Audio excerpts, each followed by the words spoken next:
இது உண்மையாலுமே முதல்வன் படம் ஸ்கிரிப்ட் தானா? இல்ல எனக்கு மட்டும் தான் இப்படி தோணுதான்னு தான் தெரியல. என்னன்னு பார்த்தீங்கன்னா, இப்ப ரீசென்ட்டா Instagramல வந்துட்டு ஒரு போஸ்ட் பார்த்தேன்.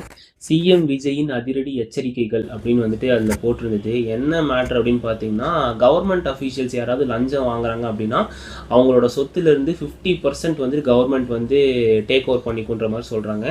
அண்ட் சப்போஸ் ஏதாவது பப்ளிக் வந்துட்டு எந்த அஃபீஷியலாவது லஞ்சம் வாங்குறாங்கன்றதுக்கான ப்ரூஃப் வந்து சப்மிட் பண்ணாங்கன்னா, அவங்களுக்கு வந்துட்டு 1,00,000 ரிவார்ட் பிரைஸ் வந்து சொல்லியிருக்காங்க. அது மட்டும் இல்லாம போலீஸ் போலீஸ் வந்துட்டு சப்போஸ் எங்கே லஞ்சம் வாங்குறதா அவங்களுக்கு வந்து ரிப்போர்ட் வந்தாலும் அது ப்ரூவ் ஆச்சுன்னா அவங்களோட என்டையர் 100% சொத்தையும் கவர்மெண்ட் டேக் ஓவர் பண்ணி அனாத ஆசிரமத்துக்கு கொடுக்கும் அப்படின்ற மாதிரி சொல்கிறாங்க. ஸோ இது உண்மையா பொய்யான்னு சொல்லிட்டு நானும் ரொம்ப நேரமாக ஃபேக்ட் செக் பண்ணுறதுக்காக சுற்றிக்கிட்டே இருந்தேன். கடைசியில் வந்து பார்த்திங்கன்னா நிறைய இன்ஸ்டாகிராம் பேஜஸ் வந்துட்டு போட்டிருக்காங்க. ப்ளஸ் வந்துட்டு நியூஸ் சேனல் ஒன்லேயும் ரிப்போர்ட் ஆகிருக்கு. பட் இது எப்படியா இருந்தாலும் சரி, பட் இந்த ப்ரப்போசல் வந்துட்டு ரொம்ப பவர்ஃபுல்லாக இருக்கும்னு நினைக்கிறேன். இது வந்து லாவாக மாறிச்சுன்னா அப்புறம் எல்லாருமே வந்துட்டு கொஞ்சம் கரப்ஷனுக்கு அகெயின்ஸ்டாக எல்லாருமே டேர்ன் அவுட் ஆவாங்கன்ற நம்பிக்கை இருக்குது. பார்ப்போம், நல்ல விஷயம் நடக்குது.